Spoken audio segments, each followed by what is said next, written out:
നമ്മുടെ നാലാമത്തെ ദിവസമാണ് ഇന്ന്. ഇന്നിപ്പോൾ നമ്മൾ കീവ എന്ന് പറയുന്ന സ്ഥലത്താണ്. കീവ റെസിഡൻസ് ഹോട്ടലിലാണ് താമസം. ഇവിടുന്ന് നമ്മൾ ഇന്ന് പോണത് തുർക്ക്മെനിസ്ഥാനിലാണ്. അപ്പോൾ നമ്മൾ തുർക്ക്മെനിസ്ഥാനിലാണ് നമ്മൾ ഈ ട്രിപ്പിൽ ആകെ വിസ എടുത്തിരിക്കുന്നത്. അവിടെ വിസ വേണം. ഇന്ത്യക്കാർക്കാണെങ്കിലും അങ്ങോട്ട് വിസ വേണം. ഈ ഒറ്റ ഒരു രാജ്യമാണ് കോവിഡ് ടെസ്റ്റ് ഇപ്പോഴും നിലനിൽക്കുന്നത്. ഈ രാജ്യത്ത് മാത്രമാണ് ഇപ്പോൾ കോവിഡ് ടെസ്റ്റ് ഉള്ളത്. അപ്പോൾ നമ്മൾ ചെയ്തതെന്ന് പറഞ്ഞ് ഗൈഡിനെ ബുക്ക് വെക്കുവാണ്. അപ്പോൾ രാവിലെ അവർ വന്ന് പിക്ക് ചെയ്തുകൊണ്ട് പോകും. എന്നിട്ട് നമ്മളിന്ന് മരുഭൂമിയിലാണ് സ്റ്റേ. അപ്പോൾ ഡെസേർട്ട് ഡ്രൈവ് ഒക്കെ ഉണ്ട്. അതാണ് ഇന്നത്തെ പ്ലാന്. പിന്നെ ഇന്നലത്തെ താമസമൊക്കെ സുഖമായിരുന്നു. ആസ് യൂഷ്വൽ നമ്മൾ ലേറ്റായിയാണ് വന്നത്. കഴിഞ്ഞ ദിവസത്തെ പോലെ തന്നെ ഓരോരുത്തർക്കും സെപ്പറേറ്റ് ബെഡായിരുന്നു. ഞങ്ങൾ രണ്ടുപേരും മാത്രമേ ഉണ്ടായിരുന്നുള്ളൂ ഈ റൂമിൽ. നല്ല വലിയ റൂമാണ്. പക്ഷേ അതിനനുസരിച്ച് കിടന്നുറങ്ങാനൊന്നും സമയം കിട്ടിയില്ല. അത് വേറെ കാര്യം. നല്ല റൂമാണ്. ഡ്രിങ്ക്സും ടോയ്ലറ്റും എല്ലാം നല്ലതാണ്. ആണ് ഹോട്ടൽ കീവ റെസിഡൻസ്.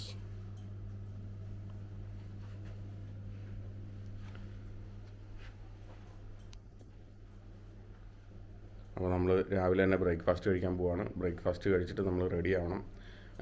റെഡി ആയി കഴിയുമ്പോഴത്തേക്കും ഗൈഡ് വരും വണ്ടിയായിട്ട്. അപ്പോൾ എന്നിട്ട് ഗൈഡിൻ്റെ കൂടെയാണ് നമ്മൾ യാത്ര വരുന്നത്. ഇനി എന്താണ് കാഴ്ചകളെന്ന് നോക്കാം മരുഭൂമിയിലെ. ബ്രേക്ക്ഫാസ്റ്റ് കഴിക്കാൻ പോവാം.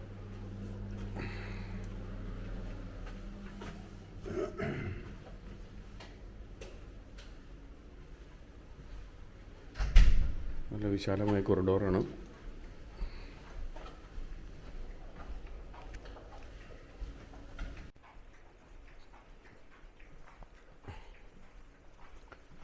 നല്ല ഹോട്ടലാണ്. ഇപ്പം 4 സ്റ്റാർ ആണെന്ന് തോന്നുന്നു. ഇന്നലെ രാത്രി വന്നു കഴിഞ്ഞപ്പോൾ ഷൂട്ട് ചെയ്യാൻ പറ്റിയില്ല. കാരണം ടയേർഡായിരുന്നു. കാരണം ഇതിൻ്റെ ഫ്രണ്ട് റിസപ്ഷൻ നല്ല രസമുണ്ട് കാണാൻ. നല്ല ടേബിളുകളും ഒക്കെ കിടക്കുന്നത് ഭയങ്കര പോസ്റ്റ് സ്റ്റൈലാണ്. എൻ്റെ അടുത്ത് എനിക്ക് ഏറ്റവും ഇഷ്ടപ്പെട്ട ഇവിടെ ഒരു ഷാൻലിയർ ഉണ്ട് മുകളിൽ. അതിൻ്റെ വലിപ്പം കണ്ടോ? ഒരു ഷാൻലിയറിൻ്റെ ഭയങ്കര വലുതാണ്.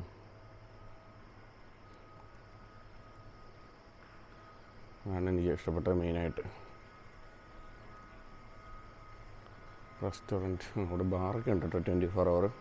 ഇവിടുത്തെ മെയിൻ പ്രത്യേകത എന്ന് പറഞ്ഞാൽ ഹോട്ടലുകളിൽ ഈ ബാറും സാധനങ്ങളൊക്കെ ഉണ്ടാകത്തുള്ളൂ. അല്ലാണ്ടുള്ള ഷോപ്പുകളിൽ നമ്മൾ ചെറിയ എന്നാ പറഞ്ഞാൽ വോഡ്ക്കയും ബീറും ഒക്കെ വിൽക്കാനിരിപ്പുണ്ട്. പക്ഷേ ഈ ഹോട്ടലുകളിലാണെങ്കിൽ ബാറുണ്ട്. ഇവിടെ എല്ലാവരും കഴിക്കാൻ വന്നു. രാവിലെ നമ്മുടെ ടീമുകളെല്ലാവരും വന്നു. രാവിലെ തുടങ്ങി. നമ്മുടെ ടേബിളിലെല്ലാം തന്നെ രാവിലെ റെഡിയാണ് കഴിക്കാനുള്ളത്. ഐറ്റംസ് പല ഐറ്റംസ് ഉണ്ട്. ഡെസേർട്ട് ക്യാമ്പിങ്ങിന് പോകാൻ റെഡി ആയിട്ടിരിക്കുകയാണ്. അതിന് നമ്മൾ പിക്ക് ചെയ്യാനുള്ള ക്യാമ്പ് ടൂറ് ബുക്ക് ചെയ്ത് അവരുടെ വണ്ടിയാണ് ഈ വന്നേക്കണേ.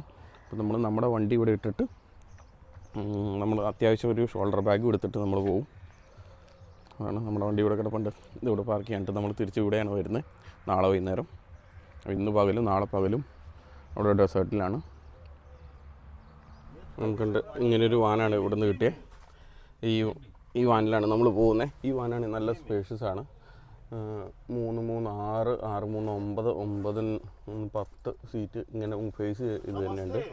പിന്നെ സൈഡിലോട്ടാണ് ഈ 2 സീറ്റ്. അങ്ങനെ 12 സീറ്റ് ഉണ്ട്. നല്ല കംഫർട്ടബിളാണ്.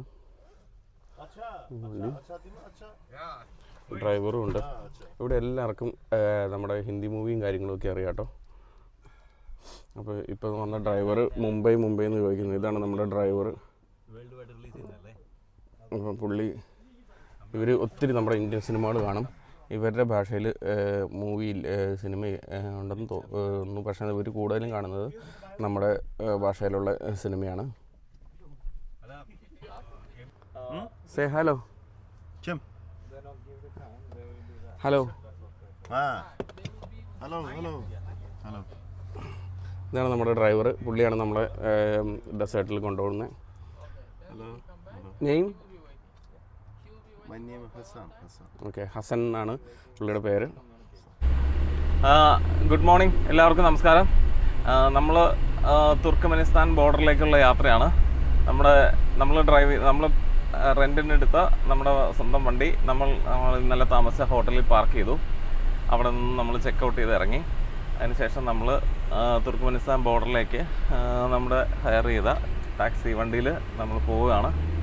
ഇവിടുന്ന്, അതായത് ഇപ്പോൾ നമ്മൾ താമസിക്കുന്ന കീവ ടൗണിൽ തന്നെയാണ്. കീവയിൽ നിന്ന് ഏതാണ്ട് 60 കിലോമീറ്റർ ഉണ്ട് തുർക്ക്മെനിസ്ഥാൻ ബോർഡറിലേക്ക്. ഈ ബോർഡർ ക്രോസിങ്ങിൻ്റെ പ്രൊസീജിയറാണ് ഇന്ന് രാവിലെ നമ്മുടെ ഫസ്റ്റ് എക്സ്പീരിയൻസ്. തുർക്ക്മെനിസ്ഥാൻ ബോർഡറിൽ ചെന്ന് കഴിയുമ്പോൾ നമുക്ക് ഓൾറെഡി വിസ ഇൻവിറ്റേഷൻ ഉണ്ട്. അത് തുർക്ക്മെനിസ്ഥാൻ മിനിസ്ട്രി ഓഫ് എക്സ്റ്റേണൽ അഫയേഴ്സിൻ്റെ അവർ തന്നെയാണ് നമുക്ക് ഇൻവിറ്റേഷൻ തരുന്നത്. നമ്മുടെ എല്ലാ ഡീറ്റെയിൽസും കൊടുത്ത് നമ്മുടെ ടൂർ പ്ലാനും, നമ്മുടെ പാസ്പോർട്ട്, ഫോട്ടോ, നമ്മുടെ ജോലി, നമ്മുടെ ഫാമിലി കാര്യങ്ങളെല്ലാം, നമ്മളെപ്പറ്റിയുള്ള എല്ലാ ഇൻഫർമേഷൻസും നമ്മളവർക്ക് കൊടുത്തതിന് ശേഷമാണ് അവർ നമുക്ക് ലെറ്റർ ഓഫ് ഇൻവിറ്റേഷൻ അവർ ഇഷ്യൂ ചെയ്യുന്നത്. അതൊരു ചെറിയ പ്രോസസ്സാണ്, അതിനൊരു ചാർജും ഉണ്ട്. അങ്ങനെയാണ് നമുക്ക് ഇൻവിറ്റേഷൻ കിട്ടിയത്. ഇനി ആ ഇൻവിറ്റേഷൻ കാണിച്ച് നമ്മുടെ പാസ്പോർട്ടും കൊടുത്തു കഴിയുമ്പോൾ നമുക്ക് അവിടെ നിന്ന് ബോർഡറിൽ നിന്ന് വിസ സ്റ്റാമ്പ് ചെയ്ത് കിട്ടും. വിസയ്ക്ക് $50 US ഇന്ത്യൻ ആളുകൾക്കുള്ള ചാർജ്. അതേസമയം UK സിറ്റിസൺ ആണെങ്കിൽ അത് 80. അപ്പോൾ അങ്ങനെ നമ്മൾ ആ പൈസ അവിടെ അടച്ച് നമ്മളിന്ന് ബോർഡർ ക്രോസ് ചെയ്യും. മറ്റൊരു പ്രധാനപ്പെട്ട കാര്യം, നമുക്കവിടെ ഒരു കോവിഡ് ടെസ്റ്റ് ഉണ്ട്. ഇന്ന് എനിക്ക് തോന്നുന്നു ഈ ലോകത്ത് എൻട്രിക്ക് മുമ്പായിട്ട് കോവിഡ് ടെസ്റ്റ് നിർബന്ധമാക്കിയിട്ട് ഇന്നും നിലനിൽക്കുന്ന ഏക രാഷ്ട്രം ഈ ലോകത്തുള്ളത് തുർക്ക്മെനിസ്ഥാനാണ്. അപ്പോൾ നമുക്ക് RT-PCR ടെസ്റ്റ് ഉണ്ട്. നമ്മൾ 1 മണിക്കൂറെങ്കിലും അതിനവിടെ വെയിറ്റ് ചെയ്യേണ്ടി വരും എന്നാണ് അറിയാൻ കഴിഞ്ഞത്. അപ്പോൾ നമ്മൾ കോവിഡ് ടെസ്റ്റ് ചെയ്ത് നമ്മൾ പാസ്പോർട്ടിൽ വിസ സ്റ്റാമ്പ് ചെയ്ത് നമ്മൾ തുർക്ക്മെനിസ്ഥാൻ ബോർഡർ ക്രോസ് ചെയ്യുന്നു. ഈ ബോർഡർ ഒരു ന്യൂട്രൽ സോൺ എന്നാണ് അവർ പറയുന്നത്. അതായത് നമ്മളിപ്പോൾ കൊണ്ടുപോകുന്ന ഡ്രൈവർ നമ്മളെ ഏകദേശം 1 കിലോമീറ്ററിനടുത്ത് ഇപ്പറെ നമ്മളെ ഡ്രോപ്പ് ചെയ്യും. അവിടെ നിന്നും ഈ വാഹനം അപ്പുറത്തേക്ക് കിടക്കാൻ അലൗഡ് അല്ല എന്നാണ് പറഞ്ഞത്. അത് പ്രകാരം നമ്മൾ തനിയെ നടന്ന് ബോർഡറിലേക്ക് പോകണം. ബോർഡർ ക്രോസ് ചെയ്ത് അപ്പുറം കടന്നു കഴിയുമ്പോൾ നമ്മുടെ ഡർവാസ ഗ്യാസ് കാറ്ററിലേക്ക് നമ്മളെ കൊണ്ടുപോകുന്ന നമ്മുടെ ഗൈഡും ഡ്രൈവറും അപ്പുറത്ത് വെയിറ്റിംഗ് ആയിരിക്കും എന്നാണ് പറഞ്ഞ് ധാരണയാക്കി വെച്ചിരിക്കുന്നത്. അപ്പോൾ ശേഷം കാഴ്ചകൾ പിന്നാലെ. ഇവിടെയുള്ള വീടുകളെല്ലാം ഇങ്ങനെയാണ്. നമുക്ക് ഇടയ്ക്ക് മരമുണ്ട്. മരം കഴിഞ്ഞിട്ടാണ് ഇത് നിൽക്കുന്നത് വീടുകൾ ഉണ്ടോ. ഈ യെല്ലോ ടൈപ്പ് പൈപ്പുകളുണ്ടോ, ഇതാണ് ഇവിടെ ഗ്യാസ് വീട്ടിലോട്ട് കണക്ഷൻ കൊടുക്കുന്നത്. ഇത് വലിയ പൈപ്പാണ്. ഇനി ഇവിടുന്ന് ചെറിയ പൈപ്പുകൾ വഴി ഓരോ വീടുകളിലോട്ടും പോകും. ഇവിടെ മെയിനായിട്ട് നമ്മൾ ഇന്നലത്തെ വീഡിയോയിലൊക്കെ കാണിച്ചിട്ടുണ്ടായിരുന്നു. ഇപ്പോൾ ആ വീടിൻ്റെ മുകളിലൊക്കെ ഉണ്ട് പൈപ്പ്. ഇന്നലത്തെ വീഡിയോയിൽ നമ്മൾ കാണിച്ചിട്ടുണ്ടായിരുന്നു എങ്ങനെയാണത്. ഈ കാണുന്നുണ്ടോ പൈപ്പുകൾ.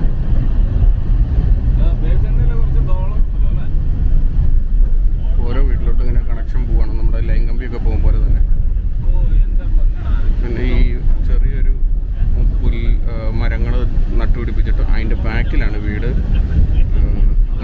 ഈ കാണുന്ന പോലെ ചെറിയൊരു ഏരിയ മരം നടാൻ. അത് കഴിഞ്ഞിട്ട് പിന്നെ കുറച്ച് മിറ്റം, പിന്നെ വീട്, അങ്ങനെയാണ്.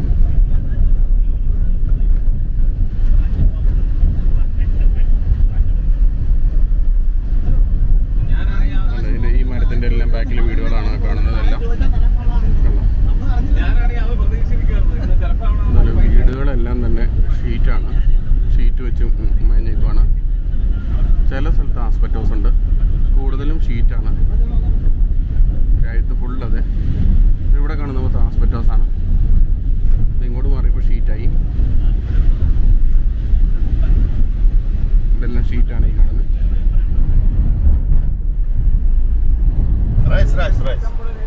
ആൾക്കാർ ഇവിടെ കൃഷി ചെയ്യുന്ന സ്ഥലങ്ങളാണ്. അവിടെ നെൽപ്പാടങ്ങളൊക്കെ ഉണ്ട്.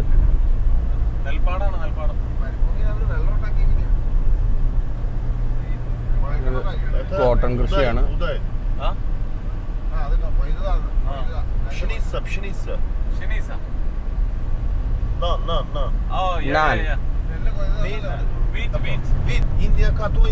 കോട്ടൺ കൃഷിക്കുള്ള India cotton, yes. India cotton.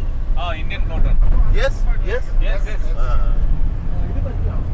പരുത്തി കൃഷിയാണ്. പരുത്തി മൊത്തം നട്ടത്. ഇതിലാണ് കോട്ടൺ ഉണ്ടാക്കുന്നത്. ഇവിടെ മെയിനായിട്ടുള്ളൊരു കൃഷിയാണ്. എല്ലാവരോടും പറയാനുണ്ട്, നമ്മുടെ ഗൈഡ് ഡ്രൈവ് ചെയ്യുകയോ എക്സ്പ്ലെയിൻ ചെയ്യുകയൊക്കെ ചെയ്യുമ്പോൾ നമ്മൾ പറഞ്ഞുകൊണ്ട് കോണൊക്കെ കൃഷി ചെയ്തിട്ടുണ്ട് ഇവിടെ.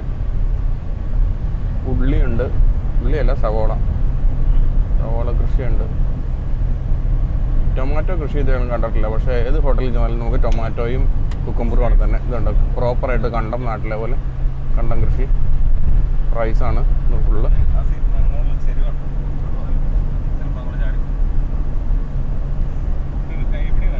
ഇതിൻ്റെ സൈഡിൽ കൃഷിക്കാരുടെ ഫാം ഉണ്ട്. ഹൗസും അതിൻ്റെ പുറകിൽ ഫാമിൻ്റെ ഷെഡുകളും ഒക്കെയാണ്. വഴിയിൽ നിറച്ച്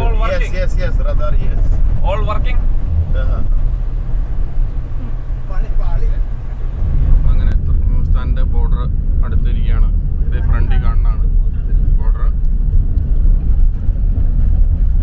ഇനി ഇവിടുന്ന്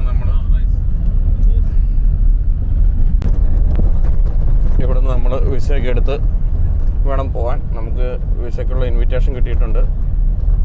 ഇൻവിറ്റേഷൻ കൊടുത്തിട്ട് വേണം. ഇവിടെ എല്ലാ ആൾക്കാരും കൊണ്ടുവന്ന് അങ്ങോട്ട് പോകാനുള്ള വണ്ടികളും സാധനങ്ങളൊക്കെ ലോഡ് ചെയ്യണമാണ് ഇത്.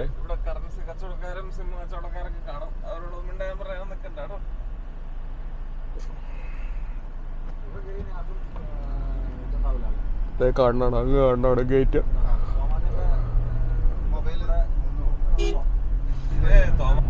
ഇതാണ് ബോർഡർ. അപ്പോൾ നമ്മളെ ഇവിടെ ഇറക്കി വിടും. നമ്മൾ നടന്ന് ഇമിഗ്രേഷൻ കഴിഞ്ഞ് പോകണം. കണ്ടോ, ഇവർ അവിടെ നിന്ന് വന്ന സാധനങ്ങളൊക്കെ ഇവിടെ നിന്ന് പാക്ക് ചെയ്യണ സ്ത്രീകളൊക്കെ ഉണ്ട്. ഇവിടെ കൂടുതലും കച്ചവടക്കാർ സ്ത്രീകളാണ് ആസ് യൂഷ്വൽ. 1 കിലോമീറ്റർ നടക്കണം. ഇതാ കാണണം. എന്നിട്ട് വേണം നമുക്ക് ബോർഡർ ക്രോസ് ചെയ്യാൻ.